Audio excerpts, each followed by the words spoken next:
Bem-vindos a mais um vídeo.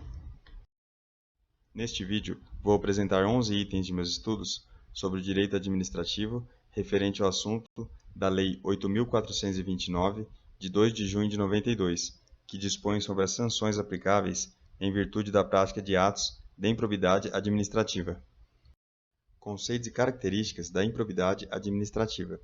Constitui ato de improbidade administrativa, importando enriquecimento ilícito ao ferir qualquer tipo de vantagem patrimonial indevida, em razão do exercício de cargo, mandato, função, emprego ou atividade nas entidades mencionadas no artigo 1º da Lei de Improbidade, a seguinte hipótese: aceitar emprego, comissão ou exercer atividade de consultoria ou assessoramento para pessoa física ou jurídica que tenha interesse suscetível de ser atingido ou amparado por ação ou omissão decorrente das atribuições do agente público durante a atividade.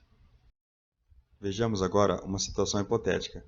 João, técnico judiciário do Tribunal de Justiça de Alagoas, lotado em determinada vara criminal, revelou o fato de que tinha ciência em razão das suas atribuições, consistente no teor do depoimento de determinada testemunha em ação penal de grande repercussão social que tramita em segredo de justiça, ainda em fase de instrução. Neste caso, João cometeu o ato de improbidade administrativa sem prejuízo dos demais reflexos nas esferas criminal e administrativo-disciplinar.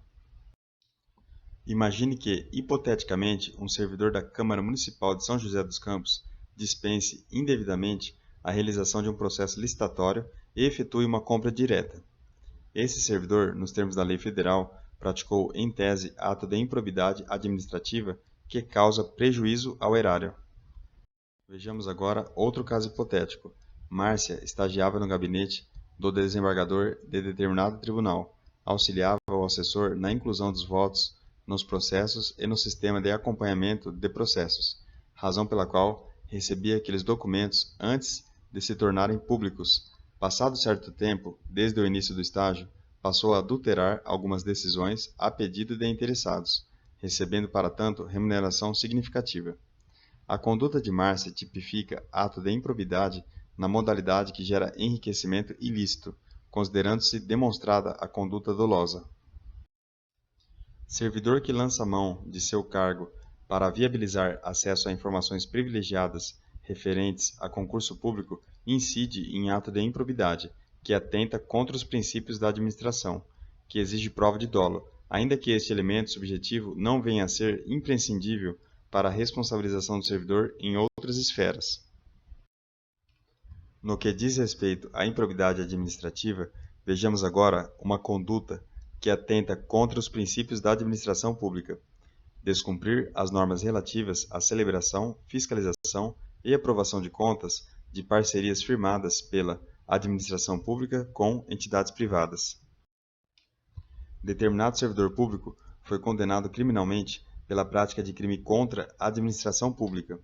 A sanção criminal, nos termos da lei, permite a aplicação das cominações previstas na lei da improbidade isolada ou cumulativamente. Comprovado em irregular processo que determinado servidor público praticou ato de improbidade, poderá-lhe ser imposta ou decretada, nos termos da Constituição Federal, a perda da função pública e o ressarcimento ao erário, sem prejuízo da ação penal cabível. Acerca das disposições contidas na legislação que disciplina as penas aplicáveis aos atos de improbidade administrativa, temos que alcança atos praticados em prejuízo do patrimônio de entidades privadas que contem com a participação pública, ainda que a título de subvenção. Assinale a alternativa que caracteriza corretamente um aspecto da lei conhecida como Lei de Improbidade Administrativa, a qual estabelece penas para os condenados de improbidade administrativa, entre as quais a reversão de bens e valores acrescidos ilicitamente ao patrimônio individual e a perda da função pública. Vejamos outro caso hipotético. O Tribunal de Contas do Estado da Bahia verificou que determinado gestor estadual percebeu vantagem econômica indevida e direta para facilitar a aquisição de bem imóvel pelo Estado por preço superior ao valor de mercado. Assim, a Corte de Contas remeteu a documentação pertinente ao Ministério Público Estadual, que ajuizou ação civil pública por ato de improbidade administrativa. No caso em tela, o gestor está sujeito, no bojo do citado processo judicial, dentre outras, às seguintes consequências pelo ato da improbidade administrativa: suspensão dos direitos políticos, perda da função pública, indisponibilidade dos bens e ressarcimento ao erário. Bons estudos e até o próximo vídeo.